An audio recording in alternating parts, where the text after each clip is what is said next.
Hello friends, ഞാനിപ്പോൾ വന്നിരിക്കുന്നത് ബാംഗ്ലൂരിലുള്ള Rangoli gardens model village ഹെറിറ്റേജിലാണ്. ഇത് ബാംഗ്ലൂരിലെ ഒരു പ്രത്യേക സംരക്ഷണ പദ്ധതിയാണ്. മറ്റെങ്ങും കാണാത്ത ഒരു പ്രത്യേകത ഇതിനെനിക്ക് തോന്നി. 2000-ൽ ആരംഭിച്ച ഈ പദ്ധതി കർണാടകത്തിൻ്റെ സമൃദ്ധമായ പാരമ്പര്യം പ്രദർശിപ്പിക്കുന്നതിന് ലക്ഷ്യമാക്കിയിട്ടുള്ളതാണ്. ഗ്രാമജീവിതത്തെ മറന്ന് ജീവിക്കുന്ന ഈ ആധുനിക പുരോഗതിയുടെ പശ്ചാത്തലത്തിൽ ഇത് പ്രാദേശികവും സഞ്ചാരികളായവർക്കും പഴയകാല ജീവിതം പരിചയപ്പെടുത്തുവാൻ ഉദ്ദേശിച്ചുള്ളതാണ്.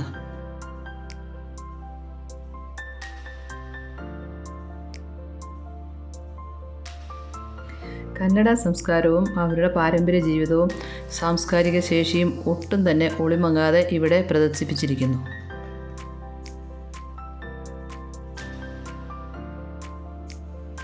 ഗ്രാമത്തിലെ പാരമ്പരിക നിർമ്മാണ ശൈലികൾ, പുരാതന കലാരൂപങ്ങൾ എന്നിവ അവതരിപ്പിക്കുന്ന ശൈലിയിൽ ഈ മോഡൽ ഗ്രാമം രൂപകൽപ്പന ചെയ്തിട്ടുണ്ട്.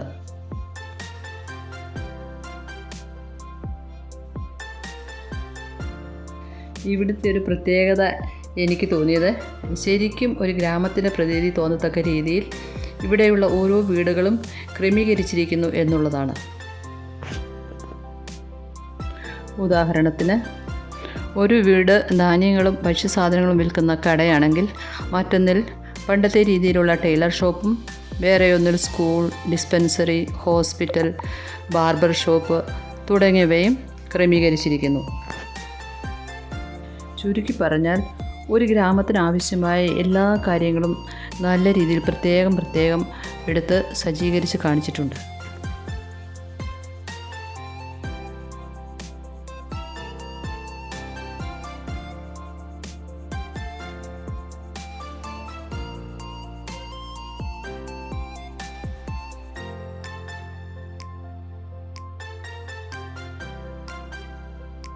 ഇവരുടെ സംസ്കാരം കണ്ടപ്പോൾ നമ്മുടെ കേരളത്തിലെ പുരാതന ഗ്രാമജീവിതത്തോട് ഒത്തിരിയേറെ സാമ്യം തോന്നി.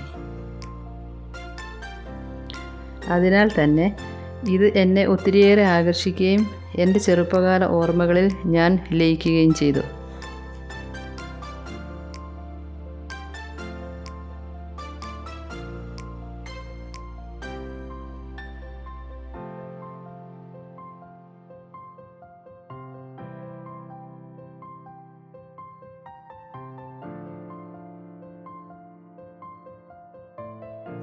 ഓരോ വീട്ടിലും കാലിത്തൊഴുത്തും ആടുമാടുകളും കാണാനായി.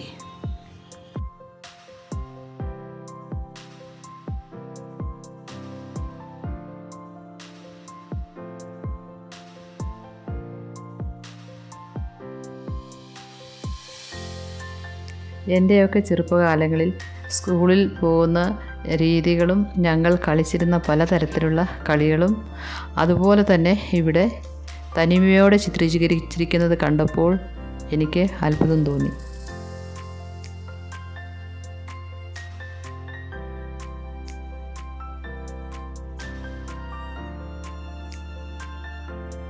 അയൽവാസികളും കുട്ടികളും എല്ലാവരും ഒത്തൊരുമയോടെ ഒരു വീട് പോലെ സ്നേഹത്തോടെ ജീവിക്കുന്ന ആ പഴമയാർന്ന നിഷ്കളങ്ക ജീവിതശൈലി ക്രമീകരിച്ചിരിക്കുന്നത് കണ്ടപ്പോൾ ഞാൻ എൻ്റെ കുട്ടിക്കാലം ഓർത്തുപോയി.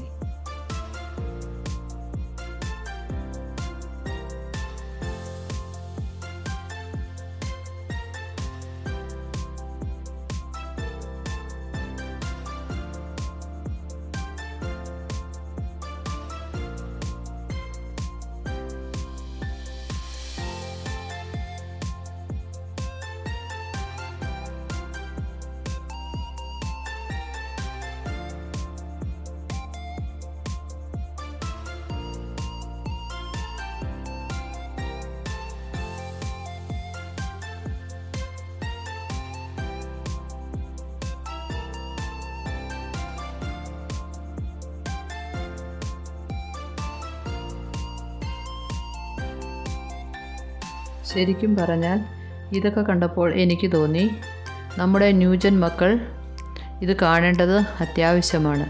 അവർക്ക് ഇതിൽ നിന്നും ഒത്തിരി കാര്യങ്ങൾ പഠിക്കാൻ സാധിക്കും.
ഗ്രാമവാസികളുടെ വഴക്കുകളും തർക്കങ്ങളും തീർക്കാൻ പഞ്ചായത്ത് കൂടിയിരിക്കുന്നതും വിറക് ശേഖരിക്കുന്നതും കിണറ്റിൽ നിന്ന് വെള്ളം കോരുന്നതും മറ്റും കൗതുകത്തോടെ നോക്കി നിന്നുപോയി.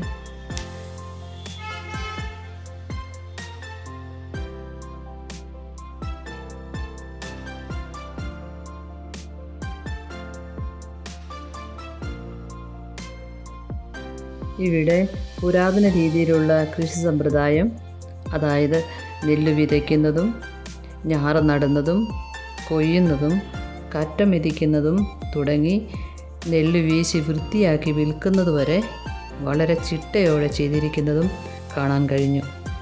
അങ്ങനെ തന്നെ മറ്റു പല വിളവുകളും ചെയ്തിരിക്കുന്നു. മറ്റൊരു സ്ഥലത്ത് വിളവെടുത്ത ധാന്യങ്ങളും പച്ചക്കറികളും വിൽക്കുന്ന വലിയൊരു ചന്തയും കാണാൻ കഴിഞ്ഞു.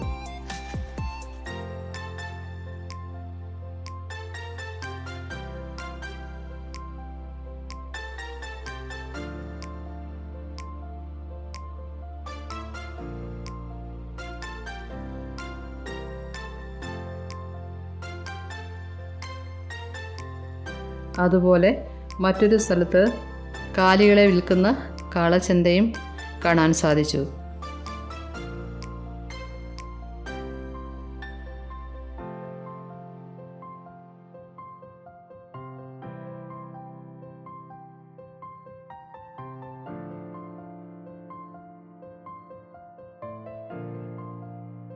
ഒരു രസകരമായ കാഴ്ചയും ഇവിടെ ഞങ്ങൾക്ക് കാണാൻ സാധിച്ചു. വിശാലമായ സ്ഥലത്ത് റെസ്ലിംഗ് നടക്കുന്നു. വലിയൊരു ഓഡിയൻസ് ചെയറപ്പ് ചെയ്യുന്നു. ശരിക്കും ഒറിജിനാലിറ്റി തോന്നും ഇത് കണ്ടാൽ. ഇത്രയും കണ്ടു കഴിഞ്ഞപ്പോൾ ഉച്ചയ്ക്ക് ലഞ്ച് കഴിക്കേണ്ട സമയമായി. അന്വേഷിച്ചപ്പോൾ അവരുടെ ട്രഡീഷണൽ രീതിയിൽ തന്നെ ക്രമീകരിച്ചിരിക്കുന്ന ഭക്ഷണശാല കണ്ടെത്തി. കേരളീയർക്ക് സദൃശ്യമായ വാഴയിലയിൽ സജ്ജമാക്കിയ ഭക്ഷണ രീതിയായിട്ട് എനിക്ക് തോന്നി.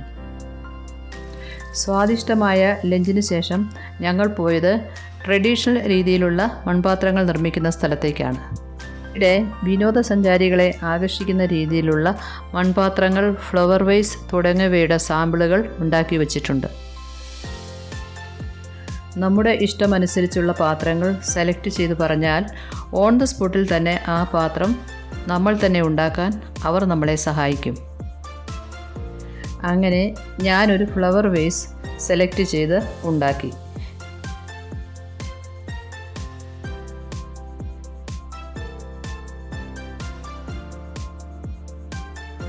ശരിക്കും പറഞ്ഞാൽ ഇത് എനിക്കൊരു പുതിയ എക്സ്പീരിയൻസ് ആയിരുന്നു.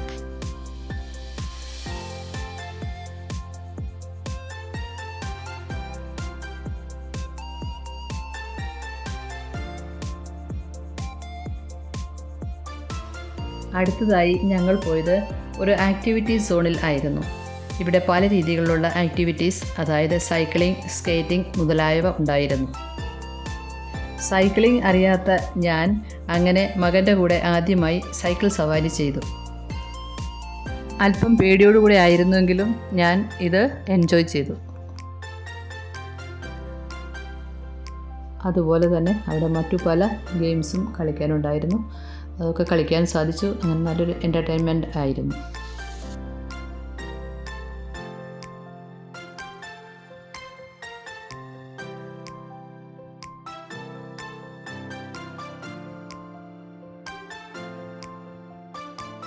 ഇതെല്ലാം കഴിഞ്ഞപ്പോൾ ഏകദേശം 4:30 മണി സമയമായി. ഇതിനകത്ത് തന്നെയുള്ള ചായക്കടയിൽ നിന്നും ചായ കുടിച്ചതിന് ശേഷം ഞങ്ങൾ നേരെ പോയത് കുതിര സവാരിക്കായി തയ്യാറായി നിൽക്കുന്ന കുതിരവണ്ടിയുടെ അടുത്തേക്കാണ്.